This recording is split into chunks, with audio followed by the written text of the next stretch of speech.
What's going on, everybody? Welcome back into the channel. I know it's been a couple days since I've uploaded a video, and a lot of you guys might have seen that I tried to make this video before, which was how to handle re-signing older players in Madden 20, and there wasn't any audio on the video, so I have to apologize for that. I really hope that the audio actually comes through this time. If it does, please leave a comment and let me know, because it's frustrating. That's been happening to a lot of my videos lately. But we're going to jump into it and discuss it. I actually think that the fact that it didn't work the first time is a positive thing, because I found a team that I think will give you guys a better example of what I'm talking about. We have a wide range of players here on the Patriots that'll give us a good idea of who we need to negotiate and stuff like that, and give us a good idea of how to handle some of these things. So you guys have you have guys from Tom Brady at age 42 to Devin Mccourty at 32. You have guys slightly on the younger side like Kyle Van Noy at 28. We've also got Jamie Collins, who's about to turn 30 at 29 years old, and some other older players like Benjamin Watson and whatnot. We want to figure out how the best way to go about re-signing these players is. And so the first thing that you're going to want to consider is what type of an offer are they asking for. Generally speaking, if they're asking you for a one-year offer, it's not necessarily a bad thing to go ahead and sign them. The one thing that you want to consider, though, is with exceptionally old players like Tom Brady, you're at a risk of losing out on the money that you used to sign them. So if you're in owner mode, my knowledge of this is that when you sign this contract with Tom Brady, you're paying out that $20 million bonus when you sign him.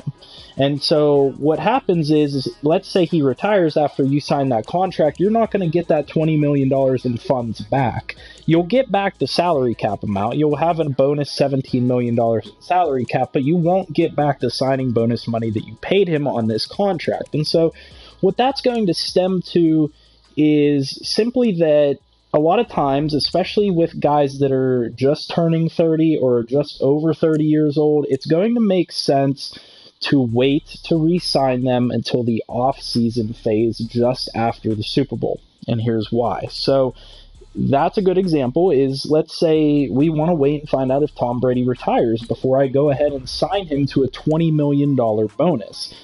Well, you don't know if he's going to retire or not, so it's beneficial to wait until the end of the season. He'll probably still want a one-year deal because he's 42 years old. He'll probably still want similar money.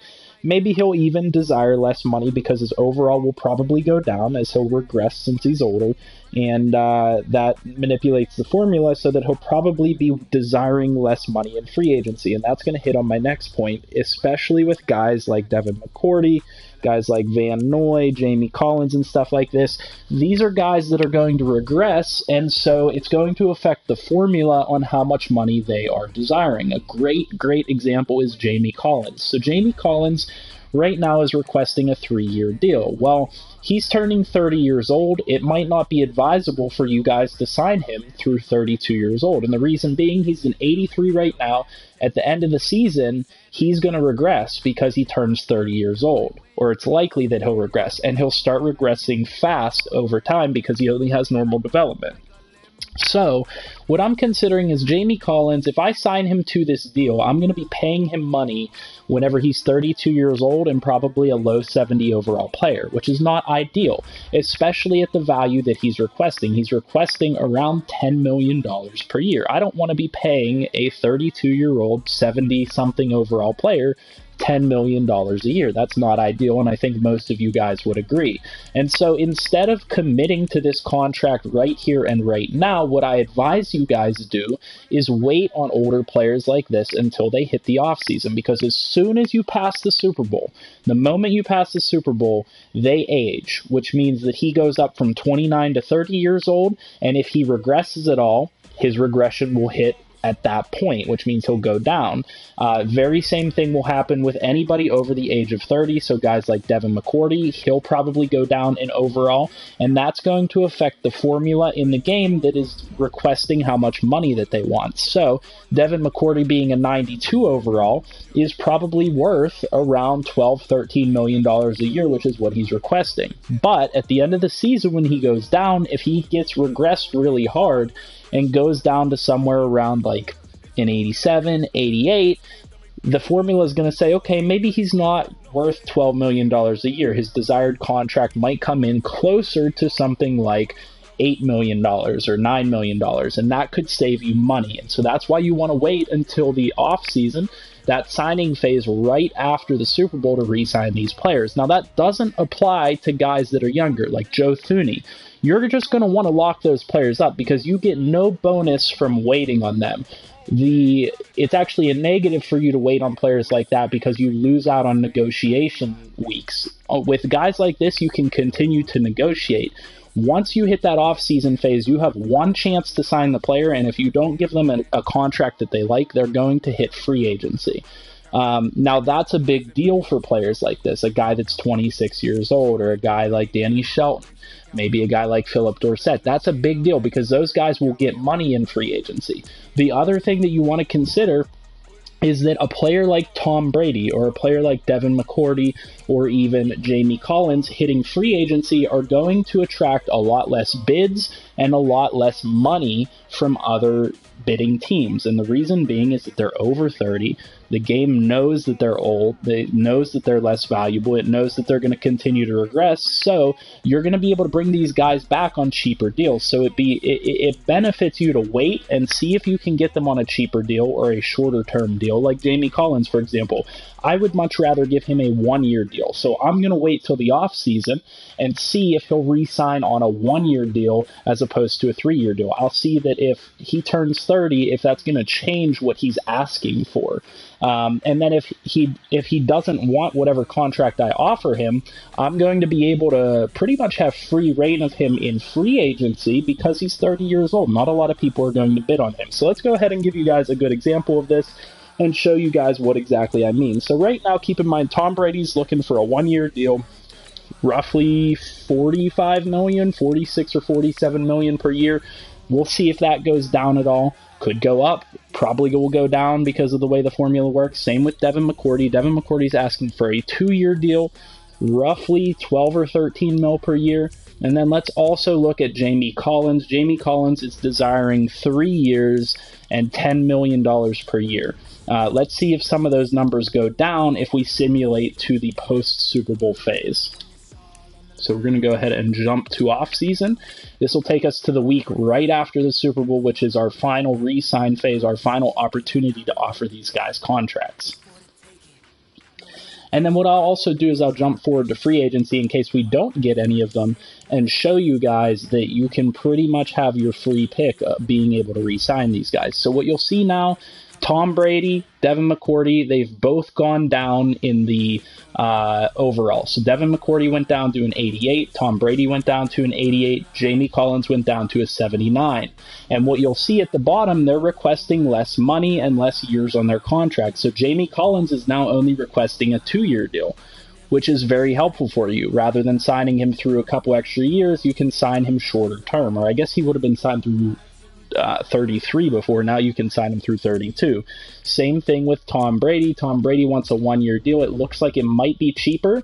Yeah, so now you're looking at probably, I think it was 16 and 20 before, so now it's 17 and 15. So the amount of money he went down, he wanted went down slightly because his overall went down. So that would benefit you. You can save money by waiting on players like this. Same thing with Jamie Collins. Jamie Collins wanted $12 or $13 million per year over 3 years or 2 years. He now wants a 1-year deal worth $10 million. That's going to help you out because that means that now you can negotiate with him on a yearly basis. You're not committing any money that you could lose if he retires. And you know that what you're paying for is what you're getting. You are going to pay for 1 year of an 88 overall. You're not going to pay for any unknowns in the future. So let's go ahead and maybe I'll put in my bid on Devin McCourty. Just offer him a contract. Offer him slightly more than what he's asking for at this point just to make sure that you lock him up.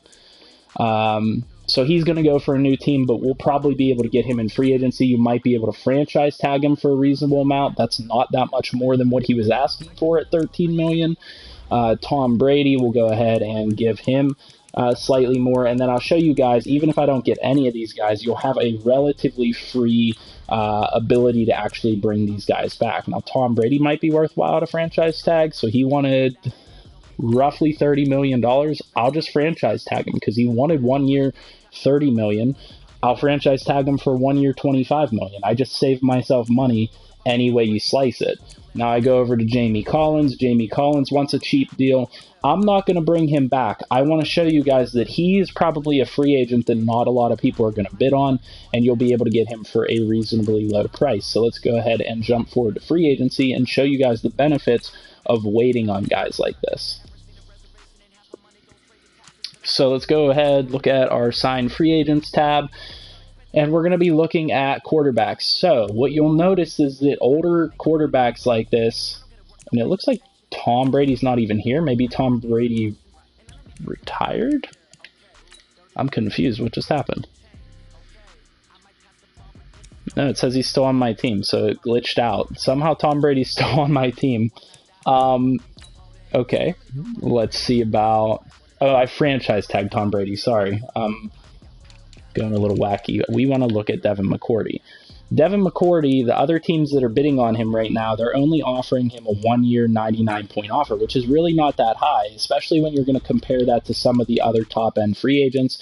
Guys like Chris Jones are going to get huge offers on them, especially if you're playing with other users. But a guy like Devin McCourty, other people are going to be really hesitant to offer a huge amount of money for. So Devin McCourty, I could go in here and offer him a 1 year deal, probably slightly more than what he was asking for originally, and I'll be able to compete on his offer without much problem. So see, I'm going to save myself an extra year. I'm just going to pay him 1 year and bring him back.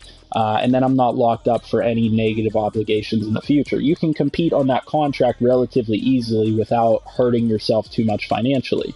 And a lot of times older players like this will just straight up be available for you and there won't be any bids on them. Guys like Drew Brees. You know, if you're the Saints and you have to re-sign Drew Brees, don't overpay for him because he's going to be here in free agency and nobody's going to put a bid in on him. He ends up getting signed the last week of free agency every single year. That's how it works with a lot of older free agents. And so with a guy like that, you don't really have to bother. You can wait and see if you can save money by waiting on them. Let's go over to Jamie Collins and see if anybody is putting in a bid on him. Was he... He's a right outside linebacker. So what you'll see, very similar to what I talked about with Drew Brees, there's nobody putting in an offer on him. So yeah, while we could have signed him in off-season for this amount of money, there's nothing stopping me right now from just signing him to a 1 year deal and offering him a cheap amount of money because there's no one else bidding on him. I'll be able to bring him back for cheaper than I would have if I paid him already. So this is why it benefits you guys to come in and wait on these players and save your money as you move forward. So we're going to give him a significantly lower offer than what he's asking for, and we should be able to pretty easily bring him back. You just want to make sure that you get this offer to like yellowish or greenish. So he wants 2 years. I'll give him $6.75 million, and that should be close enough to maybe get him to sign. And if he doesn't sign at that, it's highly unlikely that anybody else puts a bid in. And you'll be able to just slightly increase it until you get him to come back for 1 year. So what does this all boil down to? Essentially, all I'm trying to say is that you want to wait on these old players until the last week of the week after the Super Bowl, because their regression hits, like Jamie Collins went down from an 83 to a 79, and the amount of money that they want for a contract therefore changes because they become a year older, their overall's lower, and so it affects the formula that allows you to pay them less money because they're requesting less money.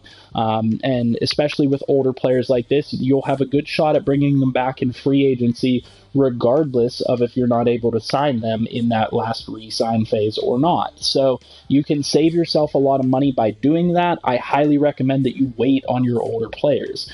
Don't do that with your younger players. If you have players that are like 27 or younger, bring them back on multi-year deals because you're not going to save any money waiting on those players. If those players hit free agency, they're going to be making a lot of money. So if we look at Thuney here, you're going to have a tough time bringing him back for cheaper or even close to what you could have got him at by just re-signing him straight up. And the reason being is that he is a 27-year-old, 85 overall prime free agent. He's one of the better free agents on the market. So if you don't lock up a younger guy like this for your team early on, you're going to be hurting yourself. But if you don't lock up an 83 overall 30-year-old player, you're really not hurting yourself. You know, even if I chose to try and bring him back and couldn't bring him back, there are other options here that are probably better for you because of that regression hit. So definitely keep these things in mind when you guys are trying to re-sign older players. Like I said, hopefully the audio actually worked in this video. I apologize for that the first time around. If the audio did work, leave a like on the video, comment down below, and let me know the audio worked, and subscribe here if you like what I'm doing and you're new to the channel. I really hope you guys have a great day, and I'll see you guys in the next video.